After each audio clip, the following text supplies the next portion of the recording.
An elite violinist dared a homeless veteran to play the hardest piece of violin music. Unaware, he was a genius musician. The night was supposed to be flawless. The city's elite gathered high above the skyline, champagne in hand, when the unthinkable happened. A ragged old man stepped through the grand archway, his boots trailing dust across the polished floor. "Who let that in?" whispered a guest in silver, clutching her mink. Moments later, the first-chair violinist himself sneered, "Remove this person immediately. This is a private event." But the man didn't leave. He set his eyes on the priceless Guarneri violin and said softly, "Please, just one song. I'll play for a plate of food."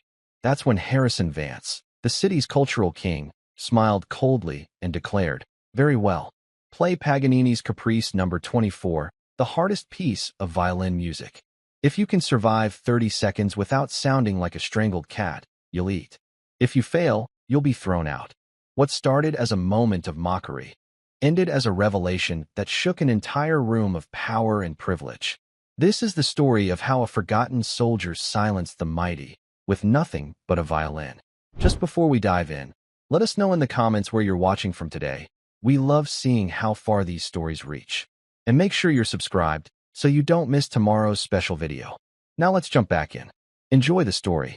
A man's worth is not measured by his coat, but by the symphony he carries in his soul. This was a truth the city's finest were about to learn. They just had no idea the lesson would be so severe. The Celestial Ballroom was a universe of its own, floating above the city on the 80th floor of the newly built Onyx Tower. The air inside was a carefully curated blend of night-blooming jasmine and the crisp, clean scent of money. Floor-to-ceiling windows revealed a carpet of city lights twinkling far below, a sight meant to remind the 200 guests that they were, quite literally, above it all. They were a constellation of inherited fortunes, surgical geniuses, and corporate titans who navigated the world with the frictionless ease of those who never had to check a price tag. Laughter, as delicate and sharp as shattered champagne flutes, bounced off the polished obsidian floors. Conversations flowed around a single, magnetic center, Harrison Vance.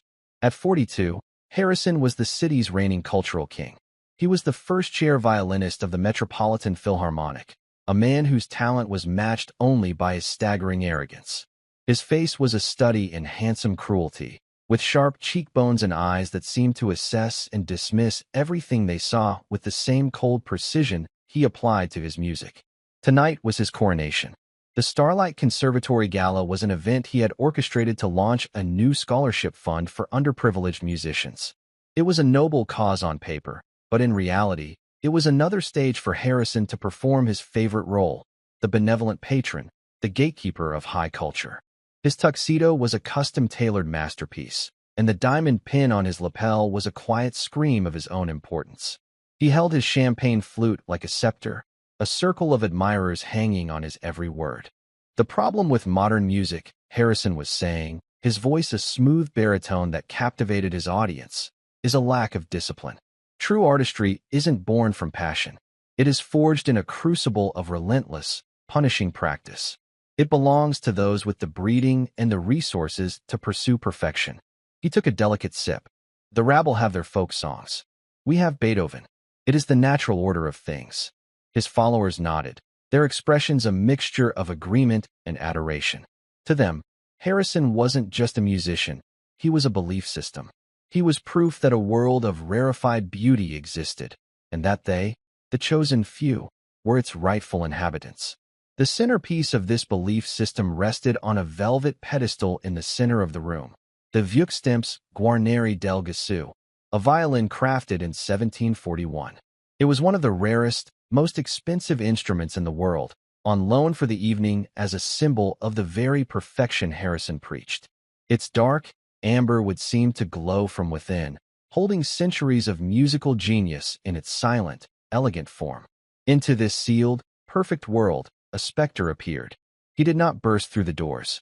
He simply materialized in the grand archway, as if he had walked out of a forgotten alleyway in history. He was an old man, his face a roadmap of hard years and harsher weather. A threadbare army surplus jacket, faded to the color of dried moss, hung from his stooped shoulders. His boots were scuffed and cracked, and with each hesitant step onto the pristine floor, they left behind the faint, ghostly outline of dust and dirt. His gray hair was a tangled mess, and a beard of the same salt and pepper shade obscured a jaw set with a quiet, stubborn determination. He wasn't just out of place. He was a tear in the room's expensive fabric, an affront to its calculated elegance.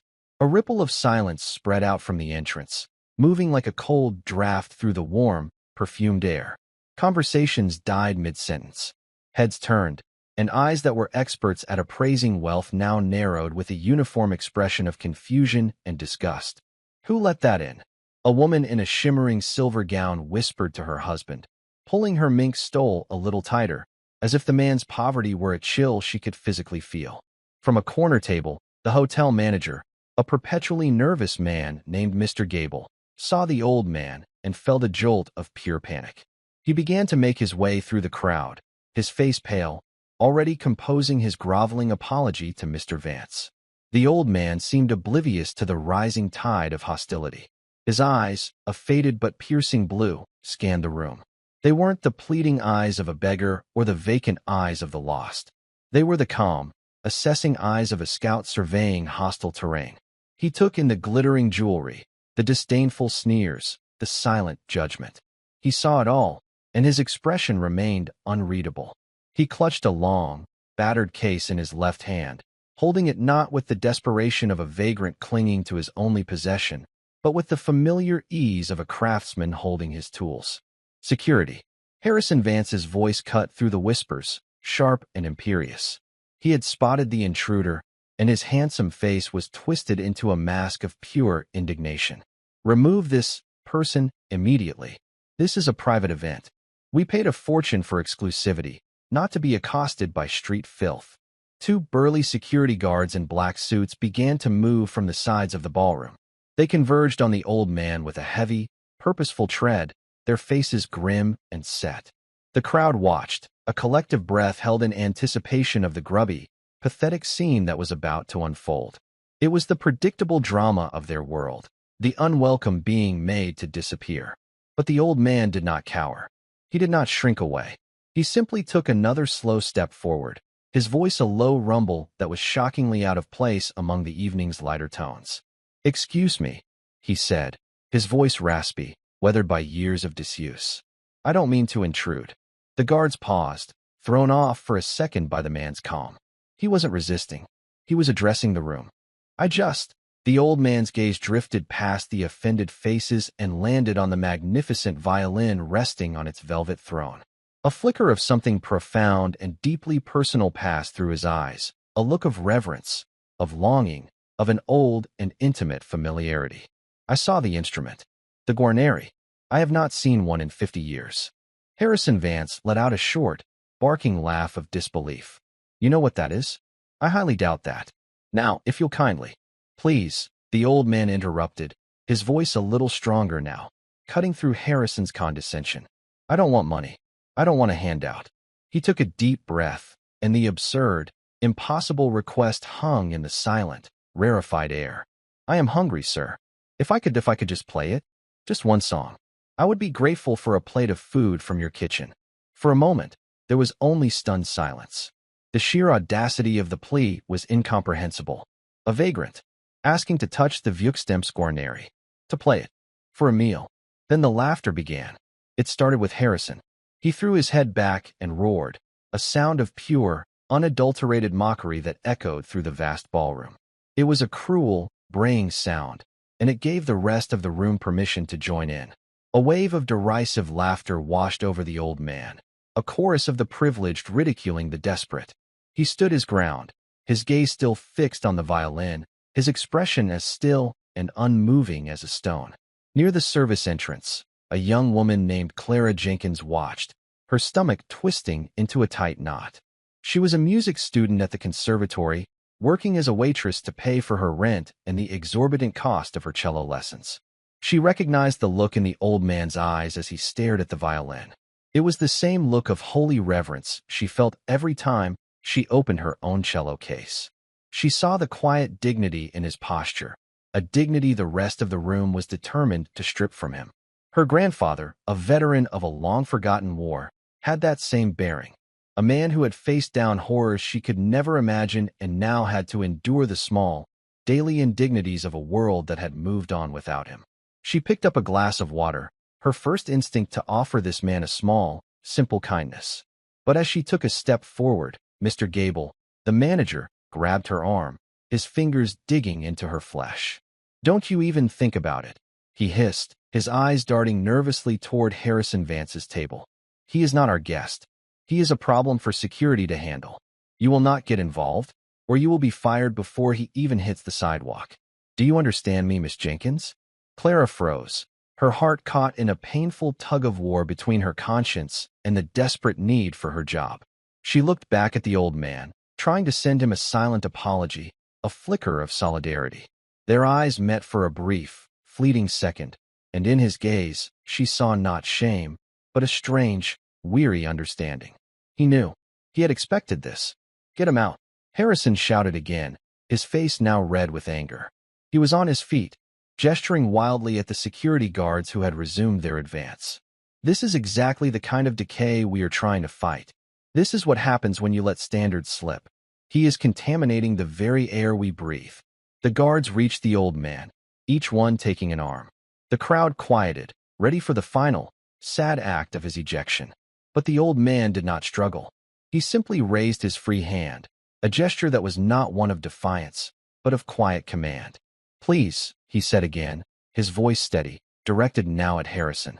"Just one song. That's all I'm asking. For a hot meal. I haven't eaten in 2 days." It was, of course, a carefully constructed lie. He had eaten a simple but filling bowl of soup at a downtown shelter just that afternoon. But this was not about food. It was about them. He needed to see the full, unvarnished measure of their character. He needed to know what lay beneath the polished veneer of their philanthropy when they were confronted with the very kind of person they claimed to be helping. This entire evening, this whole charade, was a test, and the subjects had no idea their souls were being graded. Harrison's eyes lit up with a sudden, malicious spark. He saw an opportunity not just to remove the man, but to turn his humiliation into a form of entertainment for his guests. A slow, cruel smile spread across his face. He held up his hands, silencing the room. "You know what?" he announced, his voice booming with a false, theatrical magnanimity. "All right, let's let him play." A confused murmur rippled through the ballroom. His followers looked at him, bewildered. "Yes," Harrison continued, stepping onto the low stage to better address his audience. He was in his element now, the master of ceremonies. "Let us give our visitor a chance, an opportunity to prove his worth." He savored the absolute power he felt, every eye in the room fixed on him. He pointed a long, elegant finger at the old man. "Here is the arrangement. You wish to play our beloved Guarneri, a violin worth more than every life in your miserable tenement combined. You say you are hungry." Harrison paused for dramatic effect, letting the tension build. "You will play one piece, but it will not be a song of your choosing. It will be a song of my choosing. We will see if a man of your station can handle true music." He scanned the faces of his guests, a ringmaster working his crowd. "I will choose the most technically demanding piece ever written for the violin. Paganini's Caprice No. 24. It is a piece that makes even seasoned professionals tremble." A wave of excited, cruel whispers went through the room. They knew the piece. It was a breathtaking nightmare of impossibly fast passages, double-stop harmonics, and left-hand pizzicato. It was a musical Everest. "If," Harrison continued, his voice dripping with condescension, "if you can play the first 30 seconds of it without sounding like a cat being strangled, I will personally have the chef prepare you the finest steak in this hotel. You may eat it in the kitchen, of course." The crowd tittered. The game was set. "But," Harrison added, his voice dropping to a dramatic hush, "when you fail, and you will fail, spectacularly, our security guards will escort you out. You will not get your meal. And we will all have learned a valuable lesson about the difference between ambition and ability. We will witness, firsthand, what happens when those who have earned nothing demand a place among those who have earned everything." The old man, whose name was Arthur Morgan, felt a cold, familiar calm settle over him. It was the same feeling he'd had long ago, hunkered down in a frozen foxhole, waiting for the enemy to make their move. The trap was laid. The first part of his own lesson was about to begin. The circle of eager, predatory faces around him felt like a Roman arena. They were hungry for his failure, for the confirmation of their own superiority. "Place your bets, everyone," Harrison shouted, turning the humiliation into a grotesque parlor game. "How many notes will he manage before he gives up? I'll wager $100 he can't even tune it," a man in the back called out, to a fresh round of laughter. 200 says he snaps a string, laughed a woman adorned with a king's ransom and sapphires. Arthur watched them, his expression unreadable. He gave a slow, deliberate nod. "I accept your terms," he said, his voice quiet. Harrison grinned, a wolfish, triumphant expression. "Excellent. Guards, release him. Let the performance begin." The guards let go of Arthur's arms, stepping back with smirks on their faces. Arthur walked slowly toward the stage, adopting a pained, weary shuffle. Every movement was calculated. Every flicker of his eyes was part of the act. He climbed the 2 short steps to the stage, his body language screaming a lifetime of defeat. Harrison gestured grandly to the violin. "It's all yours. Try not to drop it." Arthur approached the pedestal.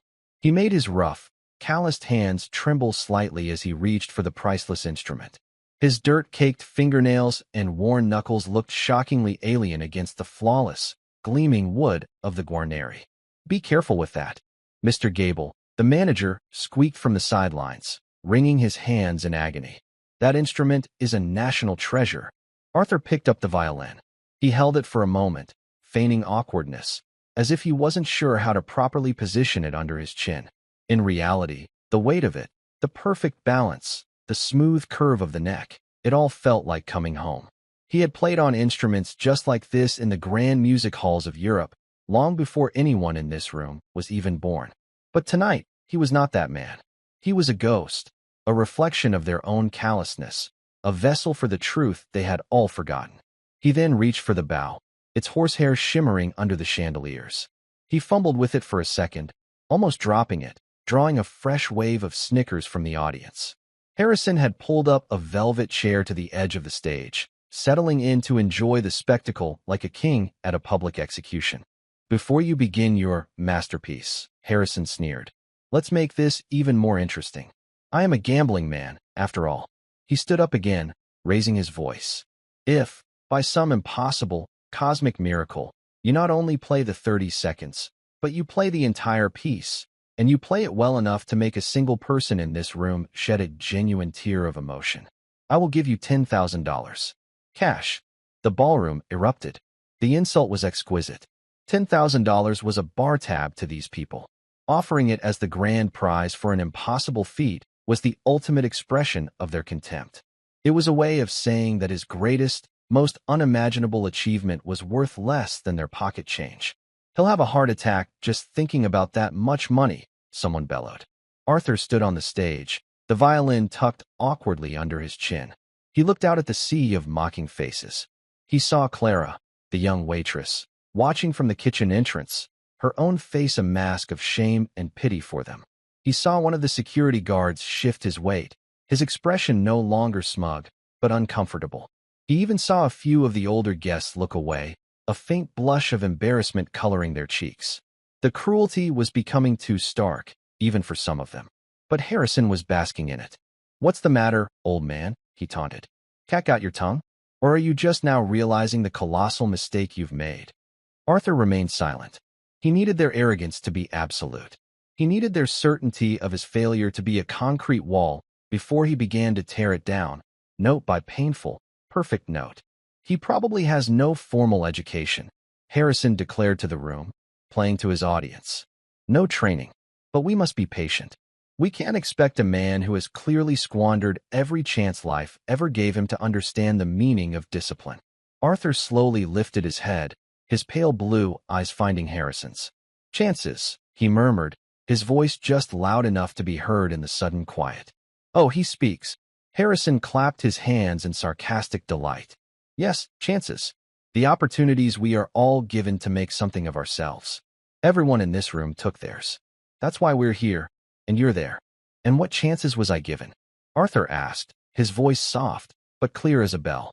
The question caught Harrison off guard. "What does that matter?" That's irrelevant. What matters is what a person does with what they're given. And what did I do? Arthur asked, his voice still gentle, but with an edge of steel just beneath the surface. Clearly, nothing. Harrison exploded, his patience finally snapping. He stepped right up to the edge of the stage, his face inches from Arthur's. Look at yourself. You are a complete and utter failure. A nobody. A ghost haunting the edges of a world you were too weak to conquer. Now play your pathetic notes and get out of my sight. The venom in his voice was so potent that it shocked even some of his most ardent admirers. Harrison had crossed a line, moving from theatrical cruelty to something deeply, viciously personal. A hush fell over the room. This was it, the moment of truth. 200 people waited for the clumsy, dissonant screech of the bow. They waited for the pathetic sounds that would confirm their worldview, that would prove that some people were simply born to be better and others were born to fail. Arthur looked down at the violin in his hands, then placed the bow on the strings. He closed his eyes. When he opened them again, the vacant, weary look was gone. In its place was a focus so intense, so profound, that Harrison, standing right in front of him, felt an involuntary shiver of unease. Well, Harrison demanded, but his voice had lost some of its booming confidence. Get on with it. Arthur took a slow, deep breath. Then he began to play. It did not start with a screech. It did not start with a clumsy, amateurish scrape. It started with a single, perfect note. A flawless, resonant A, played with a control so absolute that it seemed to vibrate the very air in the room. It was not loud, but it was impossibly pure, a drop of liquid gold that hung in the silence, cutting through the cynical atmosphere like a surgeon's scalpel. He held the note for 5 full seconds, letting its power and its mystery sink into every person present. When the note finally faded, the silence that followed was different.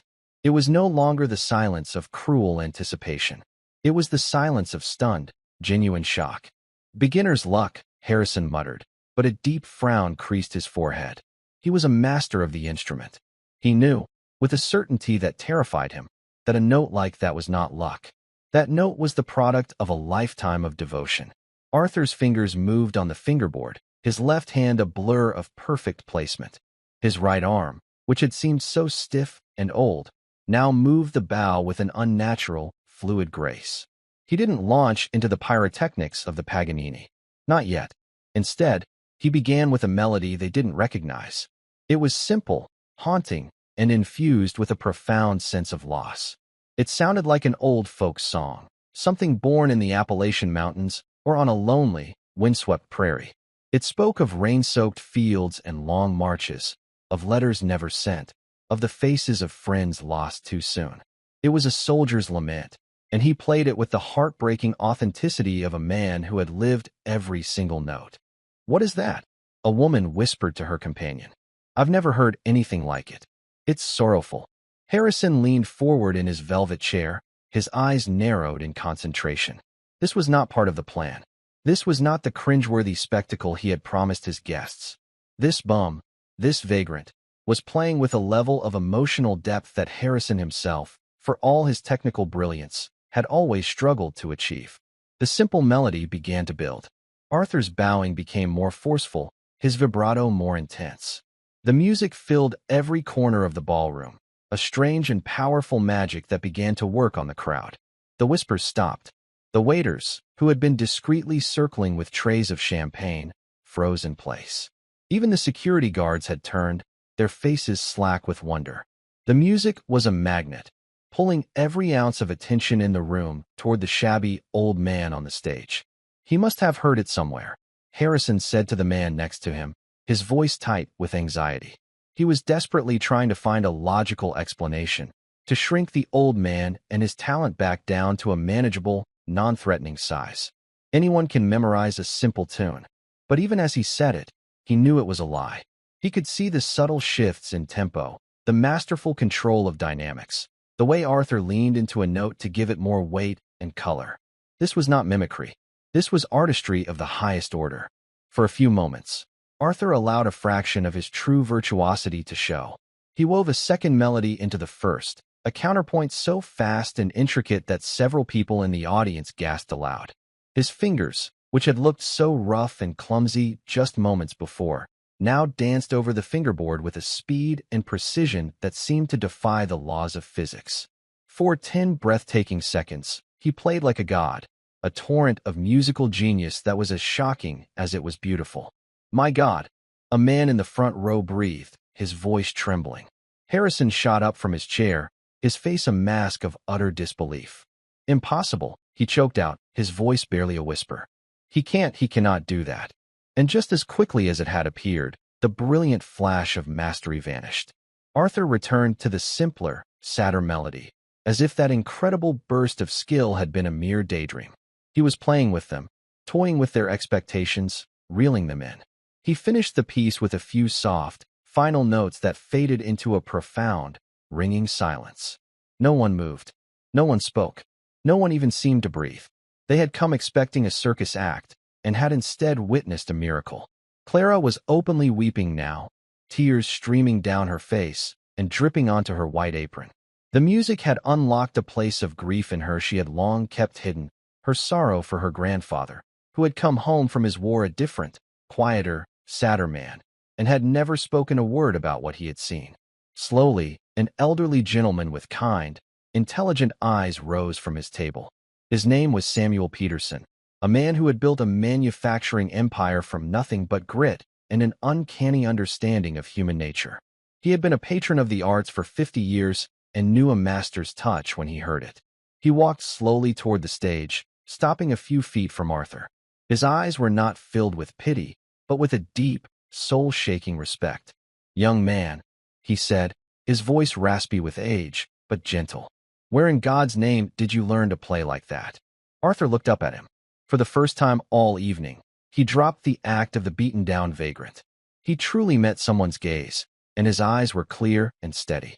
"Here and there, sir," he replied, his voice even. "My father taught me the basics. The army taught me the rest." The answer was cryptic, yet entirely true. His father, a poor farmer with a love of music, had indeed shown him his first chords on a battered fiddle. But it was in the long, terrifying nights in field hospitals and muddy trenches, playing on whatever cheap instrument he could find, that music had become his anchor. It had become his language for the unspeakable things he had witnessed. The army hadn't taught him technique. It had taught him what music was for. It had taught him about the human soul. Mr. Peterson nodded slowly, a flicker of an old memory playing at the edge of his mind. "Your father was a fine teacher. And the army, it seems it was, too." Harrison Vance could not stand it any longer. His perfectly curated evening, his moment of triumph, was being stolen from him by a homeless man. "Peterson, don't be a fool," he snapped, marching toward the stage, his face a thunderous mask of rage. "You can't seriously be falling for this sentimental garbage. He's a nobody. People like him don't play the violin. They don't have the education, the breeding, the access." "Access to what exactly?" Arthur asked softly. His voice cut through Harrison's tirade like a hot knife, silencing him instantly. Harrison sputtered, caught off guard. To proper training. To the best teachers. To conservatories." Arthur allowed a small, sad smile to touch his lips. "With all due respect, sir," he said, his eyes sweeping across the silent, watching crowd. "You don't learn music in expensive schools. You learn it by living. You learn it by hurting. You learn it when the melody in your head is the only thing keeping you from going insane in the dark. You learn it when you have nothing else left." His words, simple and powerful, resonated through the ballroom. They exposed the poverty of Harrison's own worldview. "Play again," Mr. Peterson requested, his voice soft. "Please." Arthur turned his attention from the crowd. His eyes locked with Harrison's. A silent challenge passed between them. The time for games was over. He raised the guarneri to his shoulder one more time. His posture shifted. The humble, defeated slump was gone. He stood straight and tall, a soldier at attention. "As per our agreement," Arthur said, his voice now devoid of its earlier rasp, "Paganini's Caprice No. 24. Then, he unleashed the storm. If the first piece had been a lament, a quiet river of sorrow, what came next was a hurricane. It was a torrent of sound so complex, so powerful, and so impossibly fast that the human ear could barely keep up.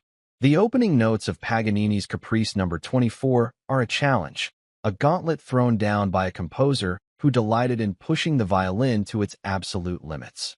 Arthur didn't just meet the challenge, he transcended it. His bow arm was no longer human. It was a piston of controlled fury, a blur of motion that attacked the strings with a ferocity that seemed to defy his age. The first variation, a cascade of 16th notes, flew from the guarneri not as a series of individual sounds, but as a single, shimmering sheet of pure musical energy. The notes were perfectly distinct, each one a tiny, polished diamond, yet they came so fast that they blended into a breathtaking whole. Harrison Vance stumbled backward, his face ashen. He physically recoiled as if the music were a physical force, a wave of heat and light. He knew every note of this piece. He had spent 6 torturous months of his life mastering it, and even on his best day, he could not play the opening with such effortless, terrifying precision. It wasn't just the speed. It was the tone. Each note was rich, full-bodied, and imbued with a confidence that bordered on divine arrogance. This wasn't a man playing a piece of music. This was a man channeling the very soul of the composer, a man speaking a language he had been born to command. The crowd was no longer a collection of individuals. They were a single entity, a collective being held in a state of suspended animation. Champagne glasses were forgotten, held midway to lips. A woman's hand was frozen over her mouth, her eyes wide with a mixture of awe and terror. They were witnessing something impossible, a violation of the natural order as they understood it. A dirty, homeless man was not just playing the world's hardest violin piece. He was conquering it. He was owning it. He was rewriting what they believed was possible. Arthur's body was transformed. The weary, stooped posture had been shed like an old skin. He stood with the unshakable poise of a general on a battlefield, his back ramrod straight, his entire being focused on the 4 strings and the horsehair bow. His left hand, which they had mocked for its calloused roughness, moved up and down the fingerboard with a spidery, supernatural speed. The passages of left-hand pizzicato, a technique that requires plucking the strings with the fingers of the hand that is also stopping the notes, were not the clumsy, thudding sounds produced by lesser musicians. They were a series of crisp, bell-like tones, a percussive counter-rhythm to the bow's soaring melody. He moved into the third variation, a series of wickedly fast octaves that require the hand to stretch and contort in ways that seem unnatural. Harrison watched, his jaw slack, his professional mind frantically trying to process what his eyes were seeing. The old man wasn't just playing the octaves, he was playing them with a flawless, singing intonation. Each pair of notes was perfectly in tune, a feat that Harrison himself, with all his years of conservatory training, could only achieve on a good day, and even then with a hint of strain. This man, this ghost, was playing them as if it were the easiest thing in the world, a simple nursery rhyme. Clara, the young waitress, had sunk to her knees just inside the kitchen doorway. She was no longer crying from sorrow. She was crying from the sheer, overwhelming beauty of it all. As a music student, she understood better than most the sheer impossibility of what she was hearing. This wasn't just talent. This was a force of nature, a gift from a higher power. It was a level of mastery that most musicians spent their entire lives dreaming of and never even came close to touching. She felt a profound sense of shame for her earlier pity. This man didn't need anyone's pity. He was a king. Arthur's eyes were closed, but he wasn't lost in the music. He was in complete, absolute control. He was aware of every rustle of clothing, every sharp intake of breath in the room. He could feel Harrison Vance's world shattering. He could feel the foundations of their arrogance cracking and crumbling under the weight of each perfect, undeniable note. This was his true battlefield. This was his weapon. He was not just playing a song. He was performing an exorcism, driving the demons of pride and prejudice out of that gilded, hollow room. He reached the 9th variation, the one with the infamous double-stop harmonics, where the player must lightly touch the string in 2 places at once to produce a high, ethereal, flute-like sound. It is a moment in the piece where even the greatest virtuosos often falter, where a slight miscalculation in pressure or placement can result in a hideous screech. Harrison held his breath. This had to be where it ended. The old man's luck had to run out. Arthur's fingers barely seemed to touch the strings. He caressed them, his touch as light as a whisper. And from the body of the ancient violin came a sound that was not of this world. A sequence of impossibly high, impossibly pure notes floated through the ballroom, a celestial choir that silenced every cynical thought. It was the sound of angels weeping. It was so beautiful, so achingly perfect, that it was almost painful to hear. That was the moment that broke Harrison Vance. It wasn't a loud, dramatic snap. It was a quiet, internal implosion. The music had bypassed his pride, his anger, his professional jealousy, and had struck him directly in the core of his being, in the place where his own love for the violin was born. In that pure, unearthly sound, he heard the echo of his own deepest, most secret failure. For all his fame, for all his technical skill, he had never been able to make a violin sing with that kind of soul. His playing was a marvel of mechanics. This old man's playing was a marvel of the human spirit. A single tear, hot and shameful, escaped his eye and traced a path down his cheek. He tried to hide it, to turn his head, but it was too late. Mr. Peterson, standing nearby, saw it. He saw the complete and utter defeat of the arrogant maestro. Arthur played on, his energy never flagging. He was a whirlwind of motion and sound, a man possessed by a genius that was both terrifying and sublime. The final variation is a brutal, relentless assault on the instrument, a furious climax that brings together all the technical challenges of the preceding sections. Arthur did not just play it, he attacked it. He tore into it with a passion that was almost violent, his bow digging into the strings, drawing out a sound that was raw, powerful, and utterly commanding.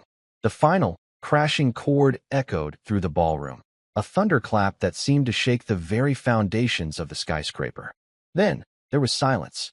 A silence so deep, so absolute, it felt more profound than any sound. For 10 long seconds, no one moved. The 200 guests stood or sat as if turned to stone, their minds reeling, their souls scorched. They had been taken to the summit of a mountain and shown a view of existence they had never known was possible. Then, Mr. Samuel Peterson, the old industrialist, did something that no one in that room had ever seen him do. He raised his hands and began to clap. It was not the polite, rhythmic applause of a concert hall. It was a slow, deliberate, powerful clap of genuine, heartfelt reverence. One by one, others joined him. A woman in the front row, her face streaked with mascara, began to clap. A man who had minutes earlier been mocking Arthur's shabby clothes was on his feet, his hands a blur. Within 30 seconds, the entire ballroom was a roaring, thunderous ovation. It was an explosion of pent-up emotion, a wave of gratitude and awe that washed over the man on the stage. They were not just clapping for the music. They were clapping to atone for their own cruelty. It was an apology, a surrender, a coronation. They were applauding a king they had mistaken for a beggar. Only one person was not clapping. Harrison Vance stood frozen, his face a grotesque mask of shock and humiliation. The applause was like a physical assault, each clap a blow to his ego. He looked at Arthur, who was now standing quietly, the violin held loosely at his side. The old man's face was calm, his expression unreadable. There was no triumph in his eyes, no "I told you so." There was only a quiet, weary sadness. Arthur lowered the violin and placed it gently back on its velvet pedestal. He turned and looked out at the sea of faces, his gaze sweeping over them until it landed on Harrison. "The stake is no longer necessary," Arthur said, his voice quiet but carrying to every corner of the now silent room. "And you can keep your $10,000. That was not why I played." He started to walk off the stage, his mission accomplished. The crowd parted for him as if he were royalty, a path clearing through the glittering assembly of the city's most powerful people. They stared at him with a new kind of awe, their earlier disdain replaced by a deep and unsettling shame. Who was this man? Where had he come from? "Wait," a voice called out. It was Mr. Peterson. He had followed Arthur to the edge of the stage, his face pale, his eyes wide with a dawning, impossible recognition. He was staring at Arthur's face, at the line of his jaw, the shape of his eyes, the way he held himself. The years, the beard, the hardship had hidden it, but now, stripped of the act, he could see it. "I know you," Mr. Peterson whispered, his voice trembling. "It can't be. It's impossible. You died." Arthur stopped and turned to face him. He gave a small, tired smile. "Reports of my death were greatly exaggerated, Samuel. As you can see." Mr. Peterson took a shaky step forward, his hand reaching out as if to touch a ghost. Arthur, Arthur Morgan, is it really you? A collective gasp went through the room. The name hung in the air, electric and unbelievable. Arthur Morgan. It was a name from a legend, a myth whispered about in the hallowed halls of conservatories and concert venues. He had been the greatest violin prodigy of his generation, a once-in-a-century talent who had debuted at Carnegie Hall at the age of 16 to reviews that called him the heir to Paganini himself. He had been a musical demigod, selling out every concert hall in Europe, his name synonymous with perfection. Then, in 1951, at the height of his fame, he had been drafted to fight in Korea, and he had simply vanished. He was listed as missing in action, presumed dead. The music world had mourned the loss of its brightest star, a genius cut down in his prime. For 70 years, the name Arthur Morgan had been a ghost story, a cautionary tale about the fragility of genius. And now, that ghost was standing in the celestial ballroom, dressed in a tattered army jacket. "You are your Arthur Morgan?" Harrison Vance stammered, his voice cracking. The name was like a holy word to him. Morgan was his idol, the impossible standard against which he had measured his entire life and career. He had spent hours listening to the old, scratchy recordings of Morgan's pre-war performances, marveling at a talent that seemed inhuman. And he had just told this man, his god, that he was a failure, a nobody, street filth. The sheer, cosmic magnitude of his error crashed down on him, and his legs gave out. He stumbled backward and collapsed into a chair, his face buried in his hands, his body racked with silent, convulsive sobs. Every eye in the room was now on Arthur, but their expressions had changed again. The awe was still there, but it was now mixed with a profound, gut-wrenching shame. They had not just mocked a homeless man. They had mocked a legend. They had thrown their petty scorn at a national hero, a man who had sacrificed his art, his fame, and his life for his country, only to return to a world that judged him by the quality of his coat. The name, Arthur Morgan, echoed in the silent hall, a name that represented the pinnacle of musical achievement, a ghost from their history books now made flesh. Mr. Peterson took another shaky step forward, his hand still half extended, his mind struggling to bridge the chasm of 70 years. We all thought you were gone. There was a memorial concert in '54. The Philharmonic played Brahms. I was there. We mourned you. Arthur's gaze softened as he looked at the old industrialist. He saw in Samuel Peterson's face not just the shock of a ghost's return, but the genuine grief of a fan, of a man who had truly loved the music he had once made. There wasn't much left to mourn, Arthur said, his voice quiet but clear. The man who played Brahms didn't make it back from the chosen reservoir. His hands were too cold. He saw too much. What came back was someone else. The stark, simple honesty of his words was more devastating than any accusation. He wasn't asking for their pity. He was simply stating a fact, a truth as cold and hard as the frozen ground of a Korean winter. He had left a part of his soul on that battlefield, and the music had gone with it. He turned his gaze from Peterson to the rest of the room. He saw their faces, a gallery of guilt. The woman who had joked he would snap a string was staring at her own jewel-encrusted hands, as if they were suddenly alien to her. The man who had wagered $100 he couldn't even tune the instrument was looking at the floor, his face beet red with a shame so intense it was almost pitiable. "But why?" A woman in the front row finally whispered, her voice trembling. "A talent like yours, a gift from God. How could you just let it go? Why live like this?" She gestured vaguely at his tattered clothes, her question a mixture of genuine confusion and a dawning horror at her own shallow judgment. Arthur's eyes found hers. They were not angry. They were tired, filled with a weariness that seemed to stretch back through the decades. "You think this is a choice?" he asked, his voice low. "You think I woke up one morning and decided to trade a concert hall for a cold alley? When I came home, the world was different. Or maybe I was. The sounds in my head weren't Beethoven anymore. They were the sounds of mortars, of men crying out for their mothers in the dark. The music, it hurt. To touch a violin was to remember everything I had lost. The joy was gone, so I put it away." He paused, letting the weight of his confession settle into the silent room. "I didn't want the fame. I didn't want the pity. I didn't want people looking at me and seeing a ghost of what I used to be. I just wanted quiet. I found a job on a loading dock. I worked with my hands. I found a small room. I read books. I lived a simple life, an honest life. It was enough. His words painted a picture of a self-imposed exile, a retreat from a world that no longer made sense. He had not fallen from grace. He had willingly stepped away from it, seeking a kind of peace that no amount of applause could ever provide. From his collapsed position in the chair, a choked, guttural sound emerged. It was Harrison Vance. He slowly, painfully, got to his feet. His face was a wreck, his perfect composure utterly destroyed. His eyes were red and swollen. His custom-tailored suit looked like a costume he was no longer worthy of wearing. He looked like a man who had just watched his entire world burn to the ground. He stumbled forward, his movements clumsy and uncoordinated. He stopped at the foot of the stage, looking up at the man he had idolized, and then so cruelly humiliated.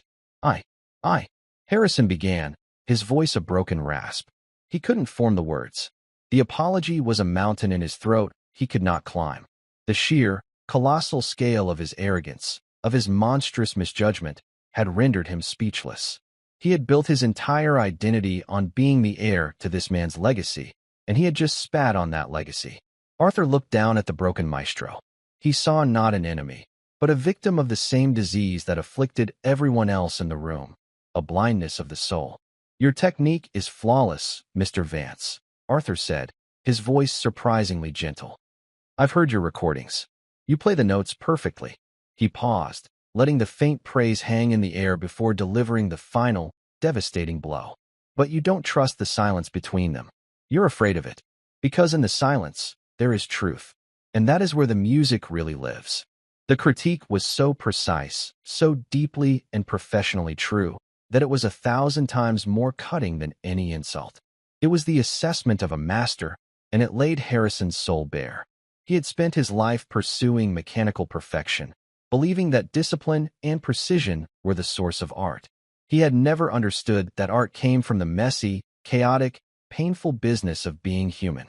Harrison let out a dry, ragged sob and finally found his voice.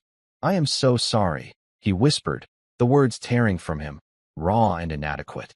"I am so sorry." "Don't be sorry to me," Arthur replied, his voice firming with a steely resolve. "I am not the one you have failed." He raised his hand and pointed, not at Harrison, but at the 200 guests who stood frozen, watching the drama unfold. "Be sorry to them. You sold them a lie. You taught them that music is a prize to be won, a luxury for the rich, a wall to keep the unworthy out.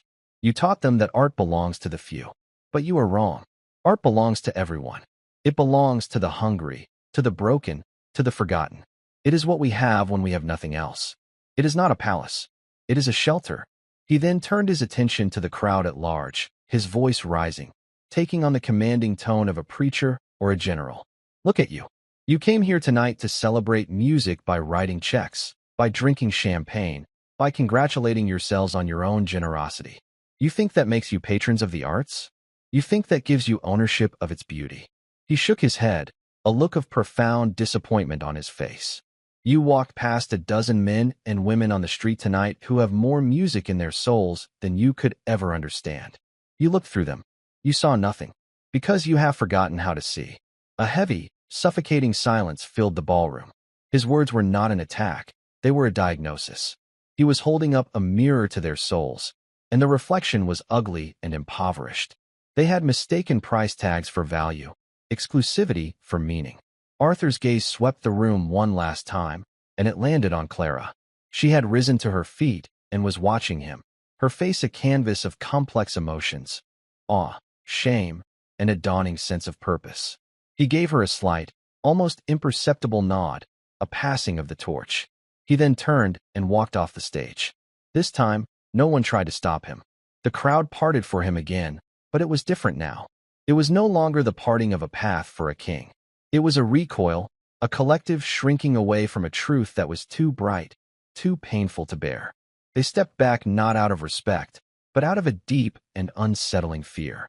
He was the ghost of a truth they had spent their entire lives trying to ignore, that a man's worth is not in his bank account, but in his heart. He walked past the groveling Mr. Gable, who was now pale and trembling, his career undoubtedly over. He walked past the 2 security guards, who now stood at attention, their faces grim and respectful, as if they were guarding a tomb.